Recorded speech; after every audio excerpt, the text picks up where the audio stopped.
मृत्यु लोक में मनुष्य जो पुण्य और पाप करता है बारी बारी से उसे भोगना पड़ता है। बहुत ध्यान से सुनोगे तो आपको बड़ी सावधानी प्राप्त हो जाएगी। जो छोटी मोटी गलतियां आप हंसी खेल में करते हैं वो भी आपको दंड भोगना पड़ेगा। ये पाप और पुण्य बिना भोगे नष्ट नहीं होते कि आपने पाप कर दिया और दान दे दिया तो वो पाप कट गया, ऐसा नहीं है। पुण्य का अलग विभाग होगा, पाप का अलग विभाग होगा। अगर काट सकते हैं तो सिर्फ भगवान काट सकते हैं। भगवान का भजन काट सकता है, दूसरा नहीं। लाखों जन्मों में जो तुमने पाप और पुण्य किया है, जो एकत्रित है, उसका नाम है संचित कर्म। संचित पाप और पुण्य। और उससे जब मनुष्य शरीर मिलता है या जो शरीर मिलता है, उससे जो हिसाब निकाल करके कुछ पुण्य और कुछ पाप, उसे प्रारब्ध भोग कहते हैं। फिर यहां कर जो नवीन कर्म किया जाता है उसे क्रियमाण कहते हैं। मनुष्यों के लिए जो उनका जमा हुआ पाप और पुण्य है वो अंकुरित होकर बढ़ता रहता है, ब्याज दर ब्याज। बहुत दुर्गति होती है, इसीलिए बहुत जन्म हम भोगे तो भी अपने संचित कर्म को नहीं भोग सकते। जैसे बीज मिट्टी और जल की आकांक्षा करता है तभी वो उत्तम वृक्ष रूप धारण करता है, ऐसे ही पाप और पुण्य उसे प्रेरित करके पुनः पाप करवाता है, प्रेरित करके पुण्य पुनः पुण्य करवाता है। अगर पाप कर्म में रहती है तो पाप पर पाप, पाप पर पाप, और ये एकत्रित होकर वृक्ष रूप होकर समय स्थान वो निश्चित करेगा। पाप तुम्हें कहां दंड देना है, समय स्थान। बुरी दशा आने के पहले बुद्धि बदली जाती है, उसकी बुद्धि बदल दी गई। आप ना आवे आप पर ताई तहां ले जाए, वो वहीं ले जाएगा, उसी स्थान पर मारा जाएगा, उसी स्थान पर जो दंड उसे मिलना मिलेगा। जैसे आपने छोटा पाप किया तो आपके चलते समय पैर में कांटा चुभेगा और दुख होगा। कांटा निकाला गया, थोड़ी दिन वहां दर्द रहा, खत्म हो गया, आपका पाप क्षय हो गया। छोटा पाप कोई, आगे बताया जाएगा कौन कौन से पाप से कैसे कैसे दंड मिलते हैं। अब अगर आपसे थोड़ा बड़ा पाप बना है तो वही पैर में लोहे की कील बनकर चुभेगा, कांटे की जगह लोहे की कील, अधिक दुख होगा। और बड़ा पाप बना है तो खजूर का कांटा, बड़ा कील, ऐसे आपके पैर में चुभ। बिना पाप कर्म के कहीं भी किसी को कोई भी दुख नहीं हो सकता। सिर में दर्द होना, आजीवन पूरे जीवन सिर का रोग हो गया कि वो दर्द ही होगा 2-4 दिन में, 10 दिन में, पाप का कारण।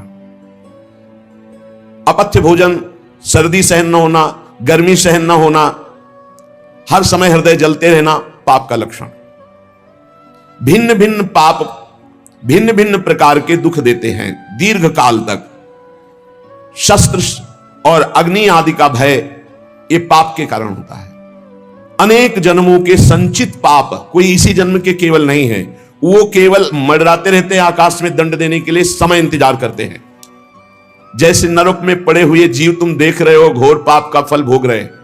केवल दिखाया गया था नरक, जानते हो किस बात से? कल याद होगा सुमति जी ने पानी पीने जाने वाली गौओं को वैश्य कुल में 7वें जन्म में जन्मे जब थे तो उन्होंने उनको नहीं पीने दिया, इसके अपराध से उनको नरक दिखाया गया था।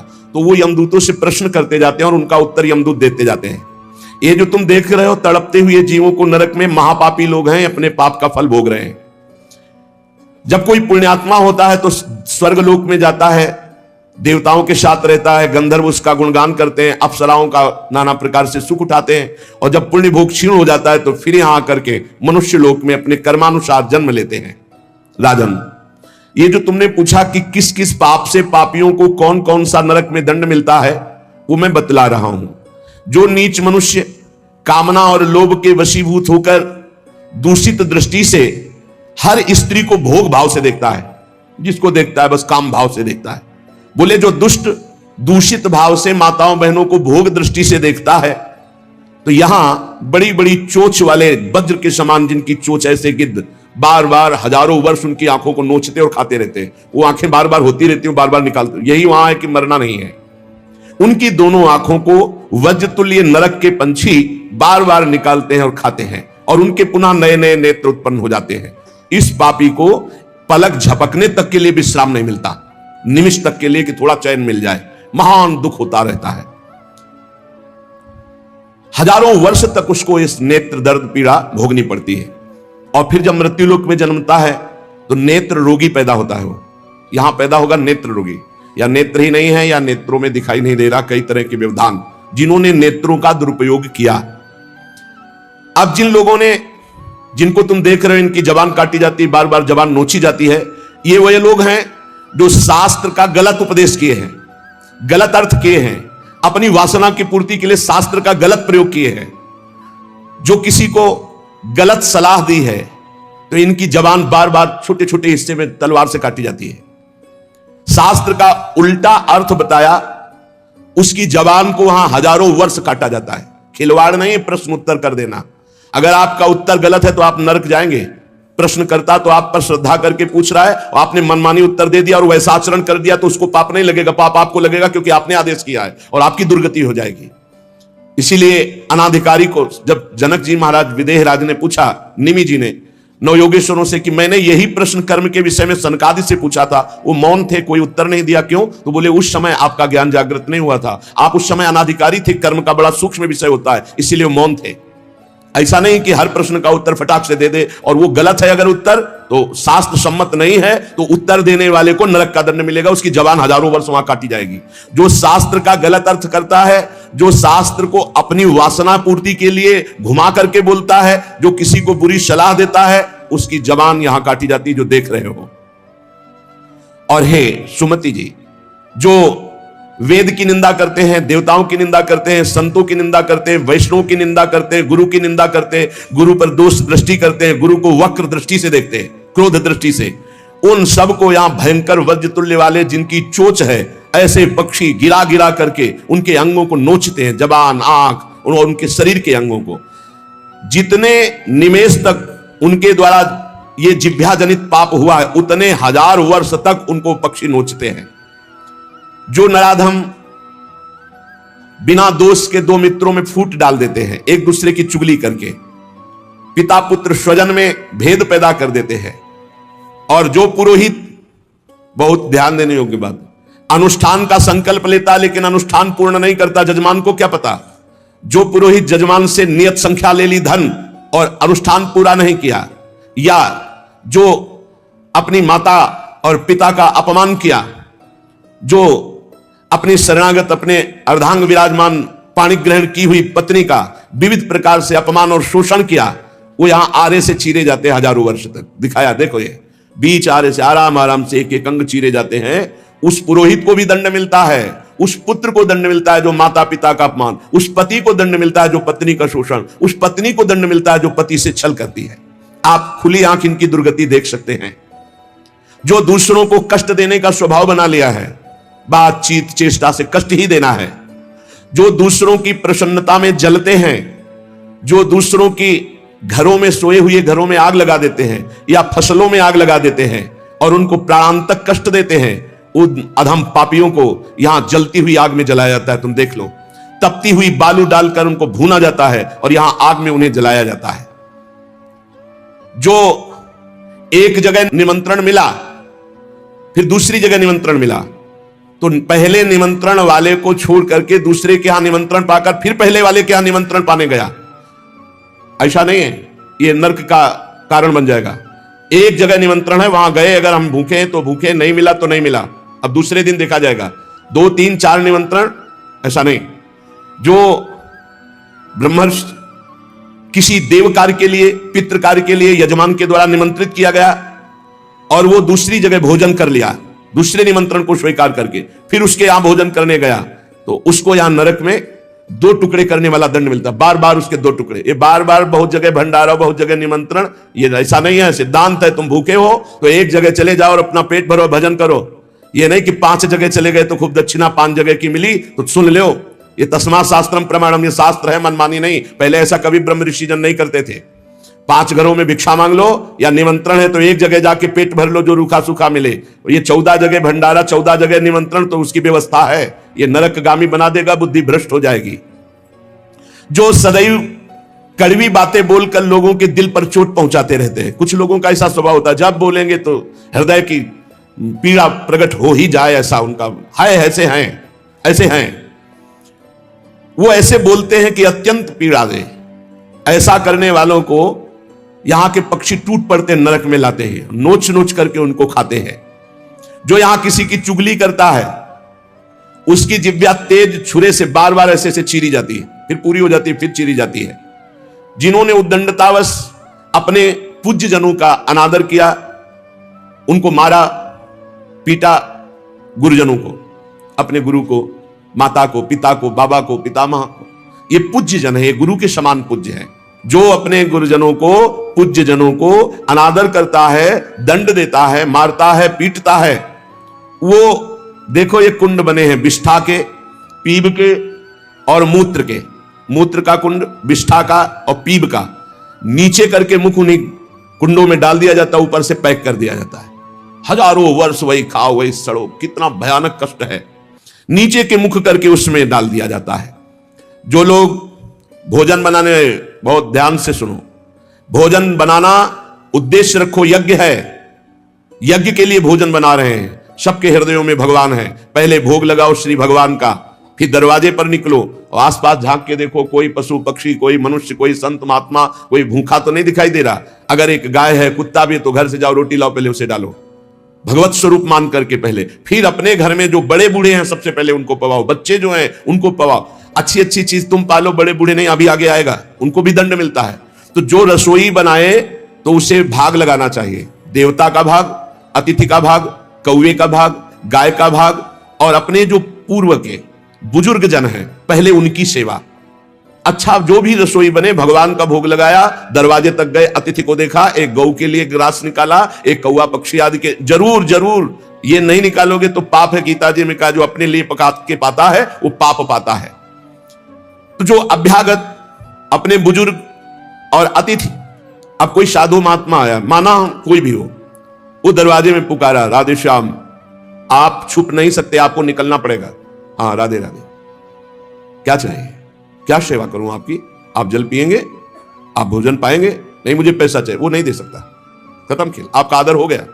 आप मृदु वचन में इतना तो बोल सकते हैं, राधे श्याम, आप इतना बोल सकते हैं, आप जल पिएंगे, आप रोटी पाएंगे, भोजन प्रसाद पाएंगे। नहीं, मुझे रुपया चाहिए। नहीं, मेरी श्रद्धा नहीं, मैं नहीं दे सकता, सामर्थ्य नहीं है, श्रद्धा नहीं है, कुछ भी आप कह दो उस पर चलेगा, पर आपको निकलना चाहिए। यदि आप छुपे रहे हो, आपके कान में आवाज आई, आपके दरवाजे से भिक्षुक वापस जा रहा, तो आपके सुकृत नष्ट हो जाएंगे और आपको पाप लगेगा।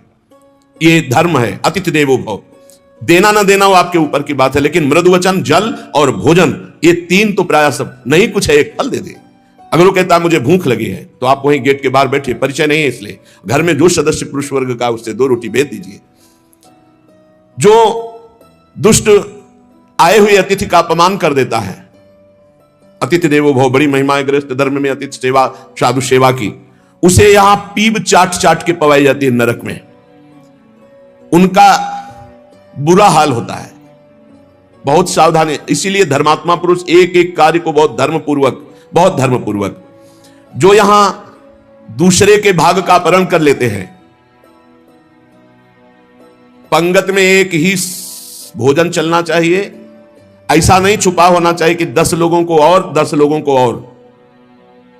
घर में ऐसा छुपाव नहीं होना चाहिए कि बूढ़ा बुढ़िया के लिए सूखी रोटी दाल और आप गर्मा गर्म हलवा और अच्छे अच्छे पदार्थ पा रहे हो। जो ऐसा भेद करके भोजन करता है, मुखिया मुख सो चाहिए, खान पान सो एक। जिसके घर में समर्पित नौकर हैं उनको भी वही भोजन पवाओ जो तुम पाते हो। ऐसा नहीं हो सकता कि तुम बढ़िया बढ़िया और फिर निकृष्ट भोजन उसको, ये तुम्हारा पाप बन रहा है। सबके हृदय में भगवान है, भोजन वही, तुम भले बचा खुचा पालो, घर के मालिक हो, लेकिन सेवकों को, बालकों को, वृद्धजनों को, अतिथि जनों को भरपूर। ये धर्म का ज्ञान अगर नहीं है तो फिर कह रहे हैं कि शरीर बड़ा भयानक मिलता है और मुंह सुई की नोक के बराबर होता है। अब वो इतना भूख से व्याकुल होता है, पर उसको खाने को क्या मिलेगा? वही गंदी चीज और सुई की नोक के, और हाथी जैसा शरीर, और भूख से वो तड़पता रहता है। ऐसा हजारों वर्ष नरक में मिलता है। जो लोग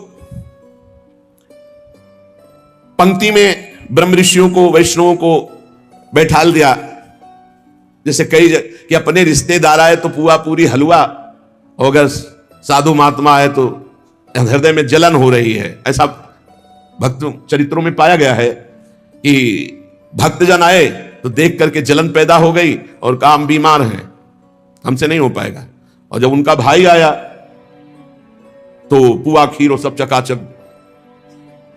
तो भक्त आए तो उन्होंने कहा हमारे रिश्तेदार भक्त आए तो तुम्हारा शरीर दर्द कर रहा था, और जब तुम्हारे भाई आए तो तुम, तो बोले रिश्तेदार ऐसे चले जाएंगे? नहीं तो संत वैष्णव ऐसे चले जाएंगे? पूरी पुआ खीर सब संतों को पवाया, और जो खिचड़ी आज स्वयं बनाई थी वो पवाया उनके रिश्तेदारों। जो ब्रह्म ऋषियों को निमंत्रण करके, साधु वैष्णव को पंक्ति में बैठाल करके अपने लिए अच्छा भोजन। देखो बहुत सावधानी, हरिराम व्यास जी ने जब देखा उनकी पत्नी दूध परोस रही थी, उनके उसमें मलाई गिर गई तो नाराज हो गए और कहा ये पति है शरीर इसलिए मलाई गिरा दी, जाओ आज से सेवा से त्याग। हमारे पति ये संत जन है, संत जनों के आगे मलाई क्यों नहीं गिरी? दूध की मलाई हमारे आगे ही क्यों गिरी? क्योंकि हरिराम व्यास रूपी शरीर तुम्हारा पति है, इसलिए मैं तुम्हारा त्याग करता हूं, आज से सेवा में तुम्हारा अधिकार नहीं। यद्यप उनका ऐसा भाव नहीं, लेकिन कितने इसीलिए सावधान। अब अपने घर वालों के लिए अच्छे लिए और संत महात्मा वैष्णव अतिथि के, तो बोले उसे दंड मिलता है, नरक में ला करके उसे विविध प्रकार से सताया जाता है। जब कोई अर्थार्थी शरणागत तुम्हारी शरण में आ जाए और तुम उसके साथ धोखा करो तो यहां भी दंड मिलेगा और वहां भी दंड मिलेगा। एक पूज्य भाई जी से हनुमान प्रसाद पोद्दार जी ने घटना लिखी कि मैं नाम खोल करके नहीं कहूंगा क्योंकि उनके पारिवारिक जनों को दुख होगा।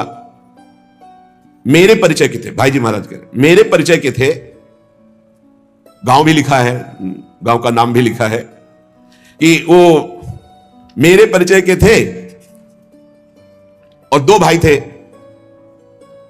उनमें से किसानी का कार्य होता था।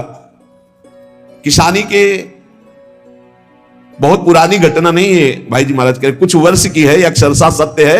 ये कोई हम कथा नहीं कह रहे, हम जानबूझ करके पता नहीं दे रहे। मुझे जिला गांव सब पता है। वो कृषि कार्य करते थे, गृहस्थी का कार्य किसानी से पूरा होता था। उनके पास एक बैलों की जोड़ी बहुत सुंदर थी और एक बैल, दो भाई थे।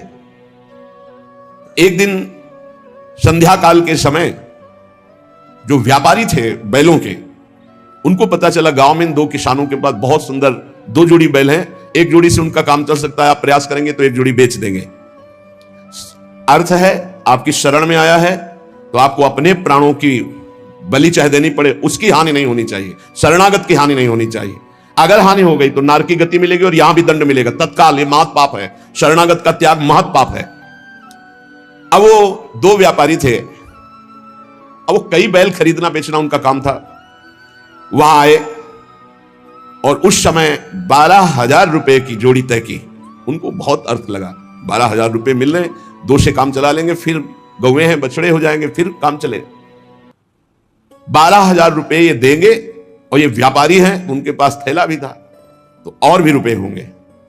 संध्या का समय था, व्यापारी ने कहा कल सुबह हम बैल लेकर चले जाएंगे, आज रात हम तुम्हारे यहां सो जाएं। रात्रि हो रही, उनके मन में तुरंत चलने लगा दोनों किसान भाइयों के। उन्होंने कहा हाँ हाँ बहुत आराम से खाइए पिए, आपका घर है। उन्होंने कहा आज रात्रि हम आपकी शरण में हैं, आप हमारे और हमारे धन की रक्षा कीजिए, कल सुबह हम 12,000 आपको देकर आपके बैल लेकर चले जाएंगे। अब एक तो अतिथि, दूसरे शरणागत। रात्रि में अच्छा भोजन पवाया और बारंडे में लिटा दिया। घर के बाहर चौपार होती थी, जिसे बारंडा कहा जाता है उसे चौपार कहा जाता है। वो 8-9 बजे शयन कर गए। कहीं कहीं बरोठा कहा जाता है, कहीं बारंडा कहा जाता है, कहीं चौपार कही जाती है।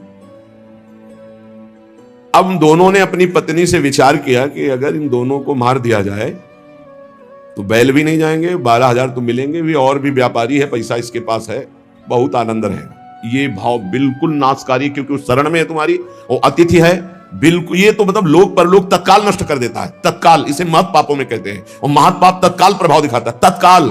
वो ऐसा नहीं कि नरक जाओगे वो बाद की बात, तत्काल तुम्हें दंड देगा। ये महत् पाप तत्काल दंड देता है।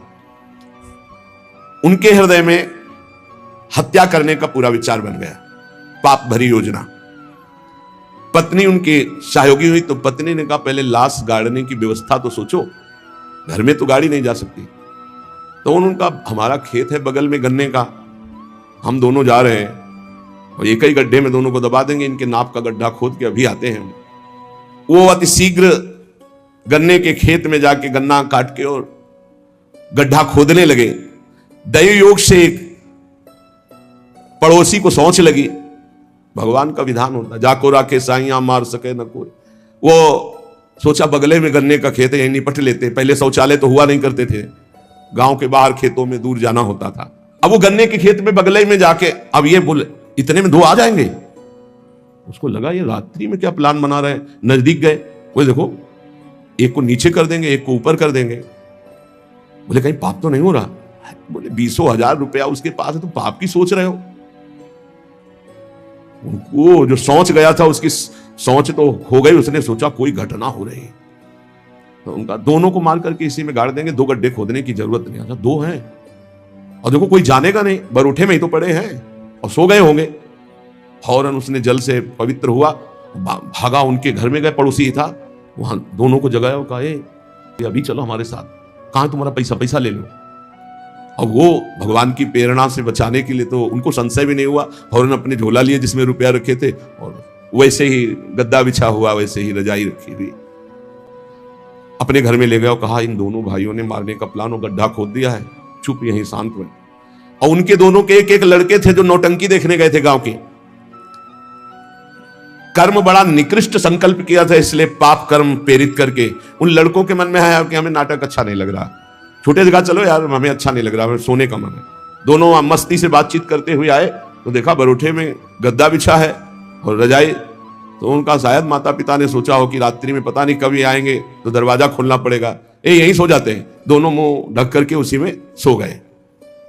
अब वो दोनों, भगवान का विधान बड़ा विचित्र होता है, दोनों गड्ढा खोद करके आए, अपनी पत्नी से कहा काम हो गया, गड़ासा निकाल, गड़ासा निकाल। बोले तू पैर पकड़, भाई से कहा तू खोपड़ी पकड़। अंधेरे का मामला, कोई बिजली तो गांव में रहती नहीं थी। दोनों पुत्रों को काट दिया और मैं गद्दा और रजाई सहित समेट के गड्ढे में तोप के। अब जब वहां गड्ढे में डालिया तो बोले झोला कहां रुपया का? बोले हमने तो सोचा था सिराने ही होगा। बोले गद्दा रजाई तो लपेट के नहीं डालिया? बोले पक्का नहीं, ऐसा कैसे हो सकता है? बोले रुपया कहां है?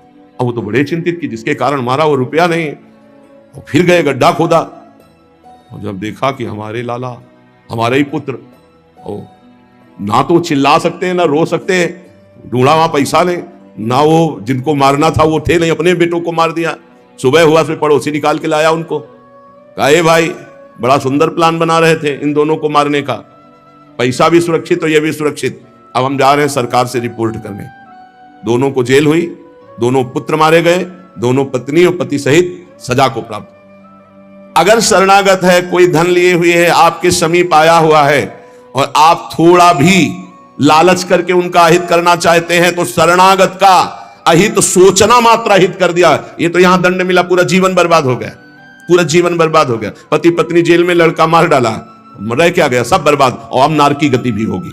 तो कह रहे हैं जो आए हुए शरणागत के साथ छल करता है तो यहां थूक, खखार, बिष्ठा, इसके कुंड बने हैं, इनमें डाल दिया जाता है, आनंद ले। सोचो, थोड़ी देर भावना करो, गटर में पैक कर दिया जाए, आपको मरना है नहीं, थूक खखार लाल, इसमें ये नारकी गतियां हैं। हे सुमति, बहुत ध्यान दीजिए, जो लोग झूठे मुंह और झूठे हाथ, देवता का स्पर्श, देवता को प्रणाम, गुरुजनों को प्रणाम, जो लोग ऐसा अपवित्र कार्य करते हैं उनके हाथों को यहां यमराज तिल तिल भर करके काटते हैं। जैसे कोई सब्जी नहीं काटता, ऐसे बड़ी रफ्तार से ऐसे बार बार काटते। अरे ऐसे थोड़ी शास्त्र में, हम यहाँ खाए डोल रहे हैं, ऐसे जूता पहने भोजन कर रहे हैं, न कुल्ला न आचमन, ये सब नारकी गति को प्राप्त होने वाले जीव, तभी बुद्धि भ्रष्ट मनमानी आचरण कर। पहले जानते हो गांव में कैसे पंगत पवाई जाती थी, सबके चरण धोए जाते थे। आप महाभारत में पढ़िए, राजसूय यज्ञ में जितने राजा आए थे सबसे अग्र पूजा भगवान की हुई, लेकिन भगवान ने सेवा ली थी सबके चरण धोने की। कितना पवित्र व्यवहार था, शास्त्री, पट्टी बिछा दी, चरण धो दिए, हाथ धुलवाए, कुल्ला करवाए, सब बैठे, सबके तिलक पूजन और सबका फिर वो पत्तल, दोना, सकोरा, ये पवित्र है। ये होटलों में जो खाते हैं ना, वहां रज लगा के थोड़ी धोते हैं, ऐसे मारा पानी पाइप से, वही रुमाल हजारों में फेर दिए। अब मतलब किसको है, जब वो कौन सा भोजन कहते हैं जिसमें सब ऐसे ले लेकर पाते हैं। हाँ, अब हमें तो कहना भी नहीं आता। अब सोचो उसमें वही शराब पिए हुए व्यक्ति खा रहा है, उसी से आप ले रहे, उसी से जो जो मना, अब वो पाया फिर लेने का मन, फिर कोई रोकने वाला है, वहां कोई खड़ा है नहीं, सब रखे बोले वीआईपी लोग हैं, वीआईपी लोगों की वीआईपी व्यवस्था है, समझ लीजिए। जो जूठे मुंह होकर के या भगवान सूर्य चंद्र की तरफ करके लघु शंका करते हैं, सूर्य उदय है, सूर्य भगवान की तरफ, चंद्र भगवान की तरफ, भगवत विग्रहों की तरफ लघुशंका करते हैं, तो उनके आंखों में आग का अंगार रखा जाता है, ऐसे बार बार चीखते जलते हैं। जो जेठ होकर अपने लघु भ्राता की पत्नी के साथ गलत, पिता होकर अपनी पुत्री के साथ, भाई होकर अपनी बहन के साथ, या गुरु पत्नी के, ऐसे लोगों को तपाई हुई लोहे की स्त्री के साथ बेड़ियों से, लोहे की ऐसे जंजीरों से जो जलती हुई, उसी में जकड़ दिया जाता है। बहुत तुम्हारी बुद्धि भ्रष्ट हुई थी, जो बहन बेटी और पवित्र संबंध भी नहीं तुम्हें दिखाई दिए, तो उसमें लपेट दिया लोहे की स्त्री, धधकती हुई आग, लोहे की जंजीरों से बांध दिया। त्राहिमाम पुकार रहा है, हजारों वर्ष बंधा रहे, मरना तो है नहीं, जकड़ दिया जाता है। आग का अंगार आसो पास उसके रख दिया जाता है। उसके पूरे के पूरे शरीर में बार बार दाह आग होती है, चिल्लाता है। ऐसे नराधमों को यहां बहुत दंड दिया जाता है। यमदूत कहते हैं, जो अपने कानों से गुरु की निंदा सुनता है, जो अपने कानों से वैष्णवजनों की निंदा सुनता है, जो दूसरों की निंदा सुनकर के हर्षित होता है, ऐसे पापियों को यमदूत जो लाते हैं यमराज के, वो तपाया हुआ लोहा उनके कानों में डाला जाता है। बार बार तपाया हुआ लोहा, बार बार गुरु निंदा सुनी, संत निंदा सुनी, वैष्णव निंदा सुनी, सुनने वालों को, और बड़े हर्षित होते। जब किसी की निंदा होती ना, तो कुछ लोग ऐसे हर्षित होते जैसे उनको सम्राट पद मिल रहा हो। अरे पर निंदा के किए ते आवत नहीं कछुआत, मूर्ख पर्वत पाप को ले चल अपने साथ। यहां विलाप करते हैं, पर यहां यमदूत स्वयं कह रहे हैं, हम लोगों के हृदय में दया तनिक भी नहीं, और क्रोधित होकर उनको और कष्ट देते हैं। जैसे वो विलाप करते हैं तो क्रोधित होकर और कष्ट देते हैं। जो देव मंदिर में जमीन लगाई गई, या किसी ऋषि मुनि को दान में दे दी गई, या कोई सभा भवन है सार्वजनिक, जो इनको तोड़वा कर उनकी जमीन हड़प लेते हैं, उस जगह अपना निवास स्थान बना लेते हैं, उसका प्रयोग करते हैं। यहां यमदूत उन्हें ला करके धीरे धीरे उनकी शरीर की खाल उदारते हैं। पूरी उधल गई, फिर शरीर में नई खाल, फिर धीरे धीरे होश में। ये नहीं कि देवालय की लगी हुई संपत्ति का प्रयोग कर लिया, या देवालय को विध्वंस कर दिया, या सभा भवनों को विध्वंस करके अपने लिए अपना कब्जा, तो फिर ये वो चीखते चिल्लाते, पर यहां दया नहीं है। जो गौ के स्थान में, पवित्र स्थान में जल में मल त्याग करते हैं, जैसे नदी है, कोई सरोवर है, या गौशाला है, या देवालय है, उसकी सीमा में मल त्याग करते हैं। यहां के बड़े बड़े कौवे जिनकी लंबी चोंच होती है, उनकी गुदा द्वार से आते खींचते हैं बार बार, बहुत होश में। ये शास्त्र सुने नहीं जाते, इसलिए मनमानी पापाचरण होते हैं, जो जहां मनाया वहां। जो अपनी कन्या को रकम दे के बेचते हैं, बेचना होता है कि हमको इतना, ऐसा एक से बेचा, फिर दूसरे के साथ बेचा, उसको यहां लाया जाता है और उसके शरीर में बड़े बड़े घाव किए जाते हैं, और फिर नमक की नदी है, उस नदी में डाल दिया जाता है। वो हजारों वर्ष। जो मनुष्य विकट संपत्ति और वो समस्या ही नष्ट हो गई, पुत्र, भृत्य, पत्नी, बंधुवर्ग और बुजुर्ग जन, किसी का त्याग कर देता है विपत्ति आने पर, और अपना पेट पालन करने लगता है, इनको छोड़ देता है। तो यहां हम लोगों में कुछ यमदूत ऐसे हैं जो बिल्कुल कर्कश होकर के उनके मांस को नोचते हैं और उसी के मुंह में डालते हैं, उसी को खवाते हैं, उसे खाना पड़ता है।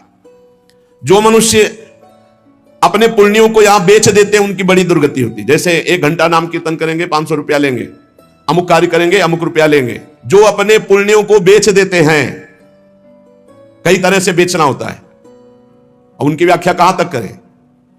जो अपने पुण्य कार्यों का दाम लेते हैं, बेच देते हैं, वो पापी हैं, और उनको यहां चक्कियों में डाल के नरक में पीसा जाता है, जैसे आटा पीसा जाता है। बेचे ही वेद धर्म दुइले ही, ऐसा नहीं था। परोपकार के लिए ब्रह्म ऋषियों का जीवन था। कुछ मिला नहीं, किसी भी तरह जीवन व्यतीत करते थे। कृष्ण शरीर, बड़े बड़े चक्रवर्ती सम्राट भयभीत होकर खड़े हो जाते थे। तप पूर्ण जीवन, बेचने का कहीं विधान नहीं। जो जीवन में अपने किए हुए पुण्यों को बेच देते हैं, उनको वहां चक्की में जैसे आटा पीसा जाता है, ऐसा पीसा जाता है। ये ना समझो कि मौज ले लो, यहां तुम मनमानी कर लो, भोगना पड़ेगा। अवश्य में भोक्तव्यम, नरक में जाकर के हिसाब भोगना पड़ेगा। चक्कियों में पीसे जाते हैं जो अपने पुण्य कर्मों को बेचते हैं। जो यहां किसी की धरोहर मिली, ए भैया हमारे इतने रुपए रख लो, ये सामग्री रख लो, हम समय से ले लेंगे, हमारी अव्यवस्था है, और फिर वो मुकर गया कि कौन धरोहर, कब दिया, कैसे दिया। तो उन्हें यहां जलती हुई लोहे की जंजीरों से बांध दिया जाता है और ऐसे कुंड में फेंका जाता है जहां बड़े कीड़े भयामने विषैले, और वो उनको हजार हजार वर्ष तक नोच रहे हैं, उसी में बंधे चीख रहे हैं। कौन? जो दूसरों की दी हुई धरोहर को ना देकर मुकर जाते, कब तुमने दिया। जो पापी दिन में मैथुन करते हैं, शास्त्रीय मर्यादा में दिन में मैथुन करना निषेध है। जो रात्रि में पराई स्त्री से मैथुन करते हैं, दिन में चाहे अपनी स्त्री क्यों ना हो, मैथुन निषेध है। और जो इसीलिए महाभारत में एक प्रसंग आता है, एक ऋषि को उनकी पत्नी ने दिन में बहुत प्रेरित किया। उनका नाम हमें तो स्मरण नहीं आ रहा, किंदम, हाँ ऐसे कुछ नाम था। तब उन्होंने कहा दिन में पुरुष रूप में तो हम आपके साथ मैथुन कर नहीं सकते, आप बहुत प्रेरणा करती, इसलिए पशु बनना पड़ेगा। तो आप भी अपने संकल्प से मृगी रूप धारण करें, मैं मृग रूप धारण करता हूं। ऐसा ही हुआ, मृग रूप होकर के वो सहवास कर रहे थे। इतने में ही महाराज पांडु ने देखा तो उन्होंने बाण संधान कर दिया। अब जे ही बाण लगा तो मृग रूप तो हट गया ऋषि। तब वो हाहा खाए कि मुझे नहीं पता था कि आप ऋषि हैं। तो उन्होंने घटना बताई थी कि मेरी पत्नी विवश थी काम से, इसलिए मुझे पशु रूप धारण करना पड़ा, क्योंकि दिन में मनुष्य रूप से मैं तो नहीं किया जा सकता। जाओ, तुमने मुझे इस स्थिति में मारा है, अगर ऐसी स्थिति तुम्हारी हुई अपनी पत्नी के साथ तो तुम्हारी मृत्यु का योग हो जाएगा। मृत्यु का योग हो भी गया। तो जो दिन में अपनी स्त्री से या रात्रि में पराई स्त्री से, वो यहां पापी जल लाए जाते हैं। बहुत गहरा कुंड है जो खोपड़ी के बल उसमें छोड़े जाते हैं, और लोहे के बड़े बड़े नीचे कांटे लगे हुए हैं, पूरा बिंद जाते हैं। फिर निकाले गए, फिर फेंके। अरे भाई होश में, जैसी हरिवंश नरक गति दुर्भरी हम द्वारे कटियत न छीके। और जो सदैव नई नई भोग प्रवृत्ति के लिए नवीन नवीन स्त्रियों को फंसाते रहते हैं और उनसे सहवास करते हैं, तो यहां एक बहुत बड़ा वृक्ष है सेमर का जैसा, और उसमें बहुत ही विषैले कांटे हैं। उस पापी को उसमें जबरदस्ती खींचा जाता है, बार बार नीचे बार बार ऊपर, करो आलिंगन। अधिक मात्रा में वो खून से लथपथ होकर जहरीले कांटे लगने से व्याकुल होकर त्राहिमाम पुकारता है। जो लोग पराई स्त्रियों को फुसलाकर उनके सतीत्व को नष्ट करते हैं, जो लोग अपने धन के घमंड में आकर गुरुजनों को नीचा दिखाते हैं, जो लोग अपने गुरुजनों के प्रति रोष दृष्टि रखते हैं, उनको यहां लाकर जैसे चटनी पीसी जाती शिला में, ऐसे बड़ी बड़ी शिलाओं से उनको पीसा जाता है। यमदूत सुमति जी को बता रहे हैं, और वो बहुत कष्ट पाता है। ये यमलोक बड़ा दुखमय है, दिन रात यहां व्यथा ही व्यथा है। जो जल में मूत्रते हैं, कुल्ला करते हैं, थूकते हैं, विष्ठा करके सोचते हैं, बोले ऐसे लोगों को यहां थूक, विष्ठा और मूत्र से भरे हुए दुर्गंध युक्त नरक के कुंडों में डाला जाता है। अरे ऐसा थोड़ी, साष्टांग दंडवत करो यमुना जी गंगा जी में, और अपने घर से शौचादि क्रिया करके, यदि नहीं ऐसा तो पात्र में लो और जल पियो पहले, और फिर दूर जाकर के बहुत दूर शौच आदि होकर मिट्टी से ही हाथ और सब पात्र मार्जन करके फिर आओ, फिर पात्र मार्जन करो, फिर जल लो और दूर जाकर के कुल्ला। ऐसे पवित्र, जैसे गंगा किनारे भ्रमण करने वाले संत जन हैं तो सारी दिनचर्या गंगा जी से होती, पर बड़ी सावधानी से होती। ऐसा थोड़ी कि शौच लिया जाकर गंगा जी, ऐसा नहीं। जो इस लोक में दूसरे का मांस खाते हैं, बहुत सावधानी से, दुर्गति होती, पक्का दुर्गति होती है। मांस खाने वाले ध्यान से सुन ले, पूर्व में जो किसी भी पशु का मांस खाते हैं उनको तो पहले नरक का दंड मिलेगा, फिर वही पशु बनेंगे, वैसे काटे जाएंगे। और जो ज्यादा पशुओं का मांस काट के खाते हैं तो उनके घर में घटना भी हो जाती है, कोई ना कोई विनाशकारी घटना घटेगी। पूज्य श्री भाई जी महाराज हनुमान प्रसाद पोद्दार जी ने एक प्रसंग में बताया कि एक परिवार था जो बकरा और मुर्गी इनको घर में लाता और काट करके खाता। उनके 3 बालक थे, एक 4 महीने का था, एक 3-4 साल का था और एक 12 वर्ष का था। वो रोज देखता 12 वर्ष वाला ऐसे वो में कर रहा, उसको काट रहे हैं और फिर वो बनाया जाता, खाया जाता। तो एक दिन अपने छोटे भाई को ले गया, उसकी बुद्धि खराब हुई, वो वही गड़ा सा। और उसने कहा चलो खेलते हैं, पापा जैसे काटते हैं ना मुर्गी वैसे खेलते हैं। तो छोटा 3-4 साल का था, उसने हाँ छत में ले गया और चढ़ बैठा, जैसे चढ़ के बकरे के ऊपर मुर्गी के ऊपर, और बस वो काट डाला। और जो काट डाला तो चीख निकली तो वो अपने छोटे बेटे को नहला रही थी जो 4 महीने का, टप में ऐसे खड़ा करके, और वो छोड़ करके भागी ऊपर। तो टप में जितना पानी था वो बच्चा गिर गया, उसकी हिम्मत उठने की थी, वो वहां मर गया। और जब ऊपर गई उसका, अरे दुष्ट तूने काट दिया, तो छलांग मार गया भय से, वो नीचे आके गिर के मरा। पूज्य भाई जी ने तो विस्तृत में लिखा है कि इन मांस खानों वालों के परिवारों का बहुत बुरी तरह नाश होगा, और जब ये मरेंगे तब नरक जाएंगे, और फिर जब जन्मेंगे तब ये फिर वही बकरा बकरी बनेंगे, काटे जाएंगे।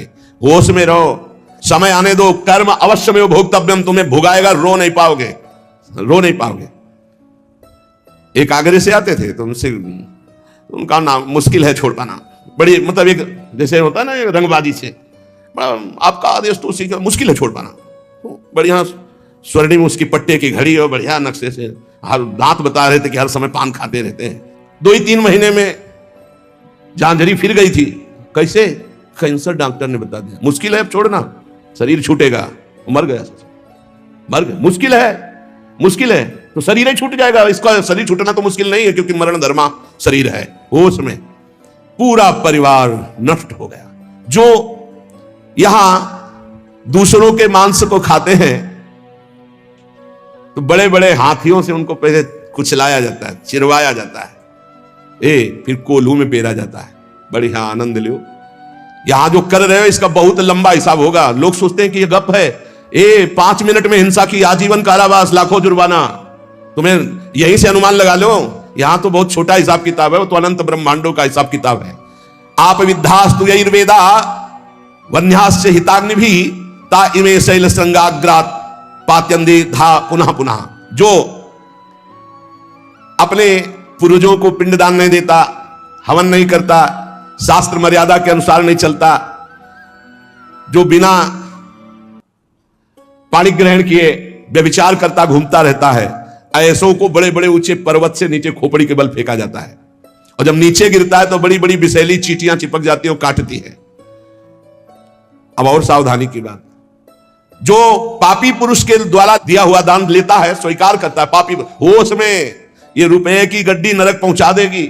जो पापी पुरुषों द्वारा दिया हुआ दान लेते हैं, चाहे वो यज्ञ कराने के लिए, चाहे वो किसी भी कार्य के लिए, उन मनुष्यों को पत्थर के भवन में छोटे से ऐसे गैसील, बिल्कुल गैस ऐसी जहरीली, उसमें कीड़े की तरह उन्हें बंद कर दिया जाता, बाहर से कोई वायु नहीं, बंद। अब कितने हजार वर्ष, कितनी घबराहट है। अब सोचो, पत्थर के छोटे छोटे ऐसे भवन, उनमें गैस भरी हुई जहरीली, उसमें बंद कर दिया गया। दशांश लिया जाता धर्मात्मा पुरुष का, दशांश दान है धर्मात्मा पुरुष का, 100 मेहनत से कमाए। अब अगर तुम 10 रुपए दान कर दोगे तो बहुत बड़ी बात हो जाएगी। एक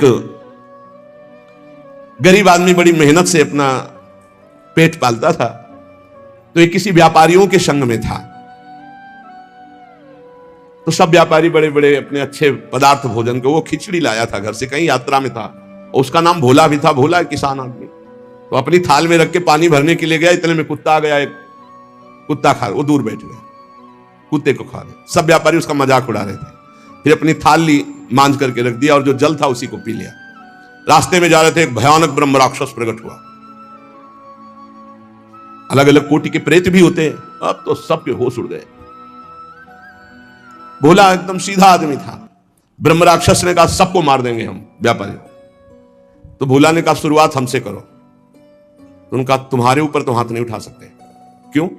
क्योंकि तुमने कभी बेईमानी नहीं की, धर्म से कमाए हो, और आज तुमने इतना बड़ा पुण्य किया कि भूखे थे, अपनी मेहनत की कमाई की खिचड़ी कुत्ते को खाने दिया। अगर वो पुण्य मुझे दे दो तो मैं ब्रह्म राक्षस योनि से मुक्त हो जाऊं, किसी को नहीं दंड दूंगा। तो उसने कहा कैसे दे दूं? बोले संकल्प करो कि आज की खिचड़ी जो कुत्ते ने पाई उसका जो पुण्य हुआ मैं तुम्हें देता हूं, मैं अभी मुक्त हो जाऊंगा, नहीं सबको मार दूंगा इन व्यापारियों को। धर्म की कमाई का छोटा सा भी दान वो भगवान की भी प्राप्ति करा सकता है। दशांश धर्म के दान को कहा गया है, मेहनत की कमाई का फिर दशांश दान कहा गया है। पाप कहीं दान नहीं होता, पाप कहीं दान नहीं होता। उसका विधान फिर ब्रह्म ऋषि बताते हैं कि आज तक किया, अब कभी पाप नहीं करेंगे, अब क्या करें, तो फिर उसका विधान वो बता देते हैं। ऐसा नहीं कि पाप करते जाओ, दशांश देते जाओ तो बुद्धि भ्रष्ट होती चली जाएगी। जो ये बहुत बड़ा अपराध है, उपकार करने वाले का अपकार कर देता है। कृतज्ञता, कृतज्ञ होना चाहिए। आपके लिए किसी ने उपकार किया, आपको आपका हित किया, आपके संकट में सहयोग किया, तो जीवन भर वो जब दृष्टि में आ जाए तो थोड़ा कृतज्ञ होना चाहिए। ऐसा नहीं कि उसका अपकार कर दो। जैसे गुरुदेव ने मंत्र दिया, उपासना दी, तुम्हारा उपकार किया। खोटी बुद्धि वाला जो कृतज्ञ नहीं रहता, उसको यहां तप्त कुंभ नामक नरक में गिराया जाता है। यह बहुत दुख देने वाला है, ताप ही ताप। और इसमें अस्य पत्रवन नरक में जैसे तलवारें हैं, ऐसे किनारे किनारे तलवारें हैं। जिधर ये होता उधर तलवार घुसती, बार बार इसको पीड़ा होती है। फिर उसे अगले कालसूत्र नामक नरक में डाला जाता है। विश्वासघाती, गुरुद्रोही, मित्रद्रोही, इनका उद्धार बहुत मुश्किल होता है। ये यहां नरक में भोग करके भी जब जन्म लेते हैं तो कोढ़ी, दुष्ट स्वभाव वाले, सर्प आदि ऐसी योनियों को प्राप्त होते हैं। यहां जो किसी का सोना चुरा लेते हैं, यहां जो शराब पीते हैं, उन महापापियों को यहां लाया जाता है। और जो शराब पीते हुए गला हुआ लोहा उनको पिलाया जाता है। ए भैया, शराबी जो पिए हो तो बंद कर दे आज से, नहीं आगे इंतजाम कुछ और है। हाँ, जलता हुआ लोहा पिघलता हुआ पिलाया जाएगा, मरोगे है नहीं, बहुत होश में। स्वर्ण की चोरी करने वाले को वैसे ही स्वर्णिम आग के ऊपर फेंक दिया जाता है, गुनो सारे। यहां कोई मानता नहीं, कहते सब झूठ है, भोगोगे तब पता चलेगा। और ऐसे लोग जब नरक से लौटते हैं तो उनको यहां भारी भारी घृणित बीमारियों से पीड़ित होना पड़ता है। राजन, जो नीच, अपवित्र, पापी पुरुष है, वो जब दूसरों से दान लेता है तो नरक में जो बताया गया वो भोग भोगता है। यहां जन्म लेता है गधे का, गधा बनता है। दो ईंट देखते रहो आराम से। किसको? जो पतितों से, पापियों से दान लेता है, वो न ऊपर तो सुना दंड, और जब मृत्यु लोक में जन्मेगा तो वो गधा बनेगा। चाहे कोई भी हो, तैयार रहो पीठ मजबूत करके ढोने के लिए भार।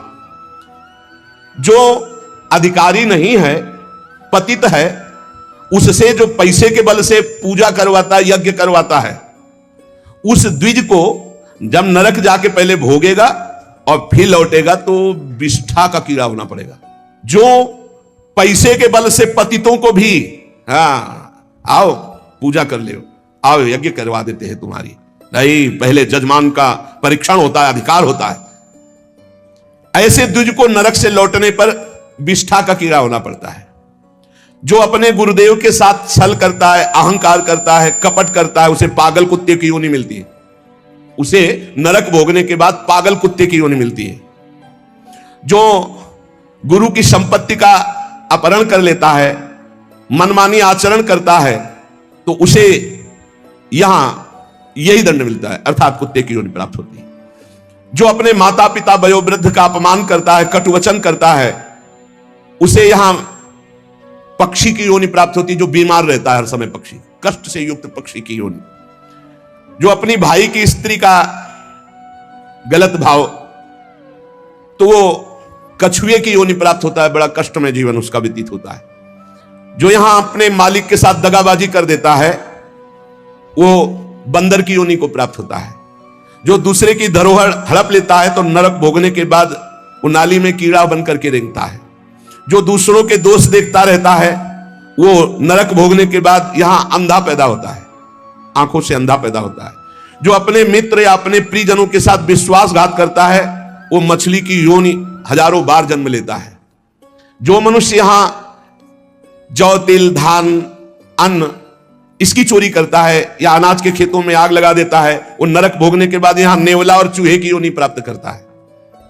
जो पराई स्त्री के साथ संभोग करता है, उसको नरक भोगने के बाद यहां भेड़िया बनाया जाता है। जो पराये पुरुष के साथ संभोग करते हैं, वो वहां नरक भोगने के बाद यहां कुतिया की योनि प्राप्त होती है। कुत्ता, सियार, बगुला, गिद्ध, सांप, कौआ, इन योनियों में क्रम से जाता है जो पराई स्त्री और पराये पुरुष के साथ संभोग करता है। इसे मनोरंजन मत समझो, खिलवाड़ मत समझो। जो खोटी बुद्धि वाला पुरुष अपने बड़े भाई की पत्नी, जो मां के समान है, उसके साथ बलात्कार करता है, वो नरक भोगने के बाद कामी, नाना प्रकार से बीमार पशु योनियों को प्राप्त होता है। कई प्रकार के कष्टों से उसका जीवन युक्त है।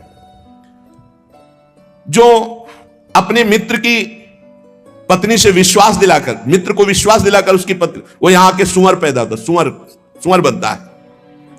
यज्ञ में दूसरों को खवाने पिलाने में, दूसरों के मंगल विधानों में जो विघ्न डाल देता है, किसी की कन्या का विवाह हो रहा है, कोई यहीं कहीं यज्ञ हो रही, कहीं नाम की, उसमें विघ्न डाल देता है, उसको नहीं होने देता है, वो नरक भोगने के बाद फिर यहां आकर विविध कीड़े की योनियों में, विविध प्रकार, ये कीड़ा फिर ये कीड़ा फिर ये कीड़ा, ऐसे जन्मता है।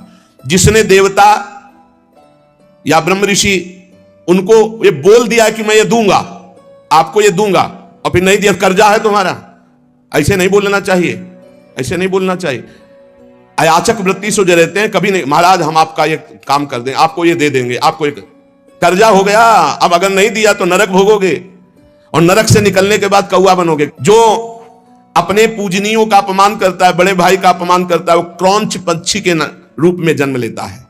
बहुत सावधान होना चाहिए। जो तुम्हारे साथ उपकार करे उसके साथ तुम्हारा नम्र व्यवहार होना चाहिए। यदि उपकार नहीं किया तो तुम्हें बिच्छू की योनि प्राप्त होगी, बिच्छू बनना पड़ेगा। जो सोए हुए मनुष्य की हत्या कर देता है, शस्त्रहीन है या सोया हुआ है, उसकी हत्या कर देता है, या किसी स्त्री की हत्या कर देता है, या बालक की हत्या कर देता है, वो 1000 बार गधे की और कीड़े की योनियों को प्राप्त होता है, बहुत संभल करके। जो दूसरों के भोजन व्यवस्था को नष्ट कर देता है, उसे मक्खी की योनि प्राप्त होती है।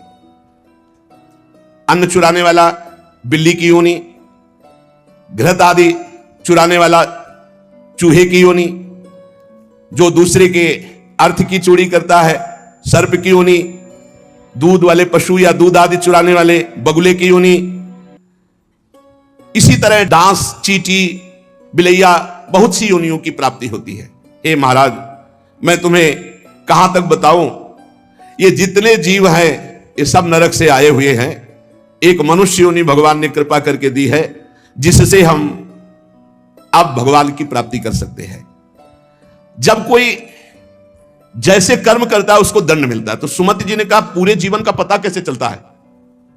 पूरे जीवन का पता कैसे चलता है कि जब से ये पैदा हुआ तब से मरने तक इसने ये पाप किए, ऐसे ऐसे पाप किए? उसका क्या प्रमाण आपके पास होता है जिससे आप उसको दंड देते हैं? तो उन्होंने कहा कि हमारे यहां एक बहुत बड़े लेखक हैं चित्रगुप्त जी, और सबके यहां विराजमान, सबके पास विराजमान। चित्रगुप्त जी सब रूपों में विराजमान, सबके पास विराजमान, बड़ा भागवतिक सिस्टम है। ये चित्रगुप्त जी बड़े सूक्ष्म हैं, ये पूरी फिल्म तैयार करते हैं, केवल लिखा पढ़ी नहीं, पूरी सीन सहित, किस समय किस, और इनकी प्रतिक्रिया को कोई समझ नहीं सकता। ये दैवी शक्ति है चित्रगुप्त जी, इनका चित्रगुप्त नाम रखा गया है। ये प्राणियों की पूरी सीन तैयार करते हैं, लिखित और सीन। ये आपने ऐसे, जैसे महाराज मांडव्य जी जब सूली की नहीं कटी, आपको कई बार सुनाया है, तो यमराज जी के पास गए, उन्होंने कहा कि हमने कौन सा पाप किया जो आपने हमको ऐसी सजा दी? तो कहा देखो, तो उनको दिखाई देने लगा मानस पटल पर कि उन्होंने तितली की गुदा में बबूल का कांटा डाल के छोड़ दिया था, तो उनकी गुदा में सूली काट दी गई, निकली नहीं। पूरी सीन सहित चित्रगुप्त को, वहां कोई ये नहीं चलेगा कि एक भी बात का धोखा हो गया। ये निरंतर कर्मों को लिखते रहते हैं और मृत्यु के पश्चात यमराज के सामने प्रस्तुत कर देते हैं। अब वो बही कौन है? जिसमें चित्र सहित लिखा हुआ है, मन, तुम्हारे मन में ही है। ये जो आप भजन करते हो ना, बहुत ध्यान से सुनना, जहां आप राधा राधा राधा, तो आपके मन में जलन होती है और सीने शुरू हो जाती निकलना, गंदी गंदी बातें, गंदी कल्पनाएं, गंदा चिंतन, ये सब तुम्हारी बही से डिलीट हो रहा है, यही डिलीट हो रहा है। जितनी बातें निकल रही वो सब भोगनी नहीं पड़ेंगी, खत्म होती चली जा रही, बस पकड़ना मत, राधा राधा राधा राधा। बोले कई महीने हो गए वही चल रहा है, तो वही भरा है, चित्रगुप्त ने वही भरा है, अब वो सब खाली हो रहा है। ये बहुत बढ़िया, उस खाली कर डालो पूरा। निर्मल मन जन सो मोहि पावा, मोहि कपट छल छिद्र न भावा। ये चित्रगुप्त जी की बही क्या है? तुम्हारा मन, तुम्हारे मन में ही लिखते हैं और कहीं नहीं। उनका कोई अलग रजिस्टर नहीं है, वही मन जो पापाचरण सोचता है, करता है, उसी में लिख रहे हैं वो।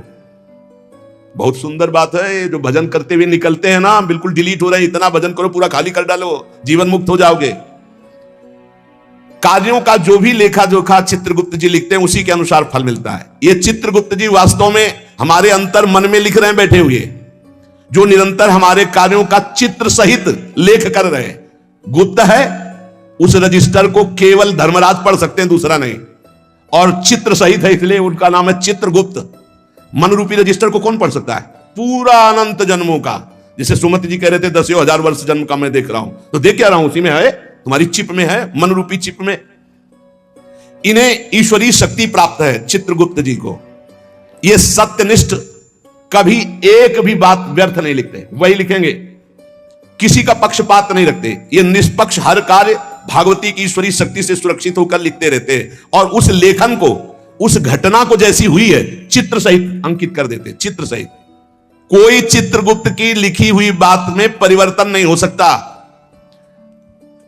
तर्क वितर्क, झूठ, किसी भी तरह की अन्य घूस व्यवस्था चित्रगुप्त से नहीं चलती, क्योंकि वो गुप्त है। वो गुप्त है, कोई तुमसे परिचय नहीं है, वो लिख हो ही रहे बैठे, और उनको कभी शिथिलता नहीं होती कि अब रात्रि हो गई है, सो रहा है, क्या लिखना। नहीं, सोते समय भी तुम्हारी क्या हरकत थी, क्या चिंतन था, क्या था, सब लिखा जाता है, रात दिन का। बाहरी तो पुण्यों को बढ़ा चढ़ा कर दिखाया जाता है, परंतु चित्रगुप्त जी आंतरिक बात लिखते हैं।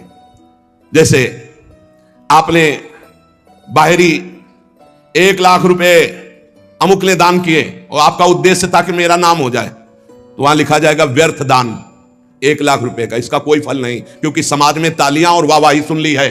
चित्रगुप्त जी ने लिख दिया, कुछ लाभ नहीं मिला, और 1 लाख रुपए ऐसे कि कोई जान नहीं पाया, और साधु सेवा, भगवत सेवा, गौ सेवा चुपचाप किसी ने नहीं जाना, अब वो लिख दिया गया ये दान इनका सार्थक है। अरे बहुत नाटक होते हैं डोनेशन लेने के, बहुत नाटक होते हैं। गुप्त दान होगा तो चित्रगुप्त लिखेंगे, नहीं तो जीरो, कोई उसका फल नहीं है। ये जो यश कीर्ति माइक से और जो छपवा देते हैं ना, पेपर में भी निकलवा देते हैं, अब जितने पढ़े वो सब डिलीट होता चला गया उनका पुण्य, यही तो नहीं समझ रहे। यहां जो अधिकार पदों में हैं, जो घूस लेते हैं, वो सब लिखा जा रहा है। ये ना समझो कोई है बड़ा अधिकारी, वो ऐसी जगह गिरा के तुम्हें फंसा देगा कि फिर तुम्हारा अधिकार काम नहीं चलेगा। असंख्य क्रियाओं को 1 सेकंड में लिपिबद्ध चित्र सहित कर देते हैं, इतनी बड़ी सामर्थ्य है। असंख्य क्रियाओं को, असंख्य कितने जीव हैं, असंख्य क्रियाओं को 1 सेकंड में चित्र सहित लिख देते हैं, पूरी सीन सहित। प्राकृतिक यंत्रों के द्वारा इनकी लेखनी नहीं जानी जा सकती। दिव्य पुरुष जो सिद्ध है, भगवत प्राप्त, वही समझ सकता है। चित्रगुप्त के खींचे हुए चित्र बड़े सूक्ष्म होते हैं, और ये हजारों लाखों जन्मों तक मिटेंगे नहीं, तुम्हारे मन में ही है। चित्रगुप्त के दरबार में स्थूल क्रिया तुम क्या कर रहे हो इसका महत्व नहीं है, भावना को, वो क्रिया कैसी भावना से वो लिखी जाती है। वहां सूक्ष्म भावनाओं से जो संकल्प बना क्रिया का, वो लिखा जाता है। गुप्त मन में एक भाग में ये लिखा पड़ी होती है, एक भाग में क्रिया का संकल्प बनता रहता है। दान, यश, कीर्ति, तपस्या, अगर ये बाहरी दिखावे के लिए है तो जीरो वहां लिख दिया जाता है। बहुत सावधानी की जरूरत है। परमार्थ भावना से यदि कर रहे हो तो उसका फल मिलेगा, और दिखावा की भावना से कर रहे हो तो उसका फल नहीं मिलेगा। दिखावे की भावना वाली बात में जीरो लिख देते हैं चित्रगुप्त जी। ये सत्संग है बिल्कुल सुधार के लिए। धर्म प्रचारक स्वार्थ की वासना तो परिणाम जीरो, धर्म प्रचारक परमार्थ की भावना तो नंबर मिलेगा। किसी को सहयोग देना और अपनी धन्यवाद कहलाने के लिए नंबर जीरो, सहयोग करना उसका मंगल हो नंबर आ जाएगा। संसार में बाह्य रूप रेखा का मूल्यांकन संसार करता, चित्रगुप्त नहीं। चित्रगुप्त जी देखते हैं कि ये जो दान किया ये अपनी चर्चा चाहता है, ये धर्म ध्वजी है, अंदर धर्म नहीं है, तत्काल लिख दिया इसका दान व्यर्थ, इसकी कार्य प्रणाली व्यर्थ, क्योंकि इसका चिंतन, प्रचार, प्रसार जो भी हुआ उसमें यश कीर्ति था। अंदर के भाव को देखते हैं। केवल गुप्त विचार को चित्रगुप्त ही जानते हैं और वही उसको लिख देते हैं। भावनाओं के पीछे तुम्हारी क्रिया होती, पहले भावना, उसी भावना को चित्रगुप्त लिखते हैं।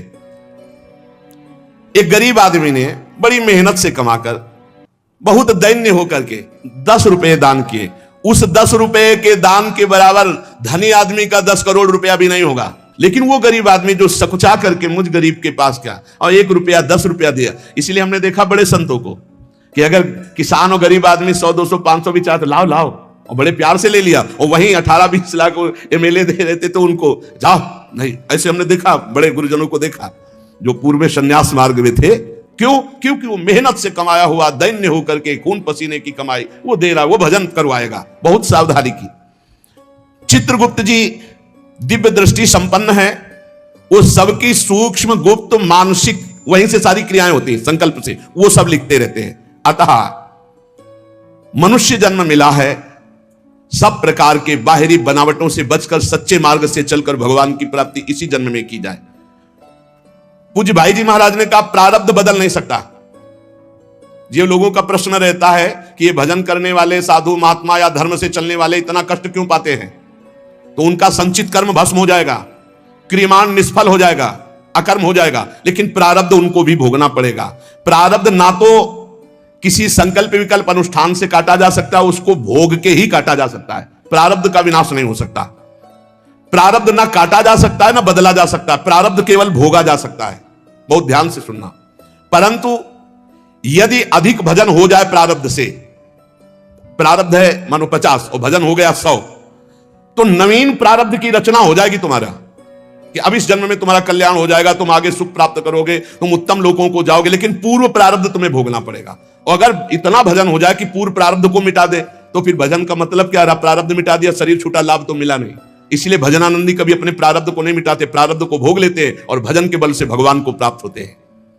प्रारब्ध में जैसे लिखा हुआ है कि तुम्हारे संतान नहीं होगी और आपने पुत्रेष्टि यज्ञ करवा दी, बहुत उत्तम आचार्य के द्वारा, मंत्रों के द्वारा, और सिद्ध आपकी यज्ञ हो गई, तो नवीन प्रारब्ध की रचना हो जाएगी। प्रारब्ध में लिखा पुत्र नहीं होगा लेकिन पुत्र हो जाएगा। लेकिन प्रारब्ध में लिखा कि तुम्हें कुष्ठ भोगना पड़ेगा, तो इसके लिए नहीं, इसको तो भोगना ही पड़ेगा।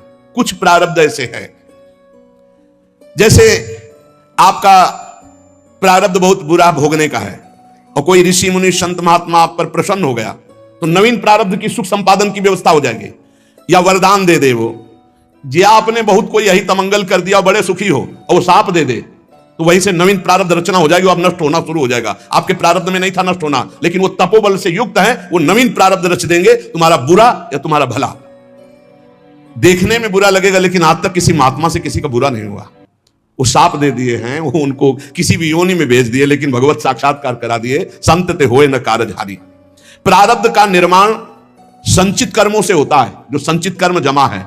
इसलिए भजन करने वाले को चाहिए कि अनुकूल या प्रतिकूल जैसा प्रारब्ध आवे, उसे चुपचाप भोग लो, मिटाने की कोशिश मत करो। भजन से भगवान की प्राप्ति करो, संचित भस्म हो जाए, ये नरकों की दुर्गति से बच जाओ।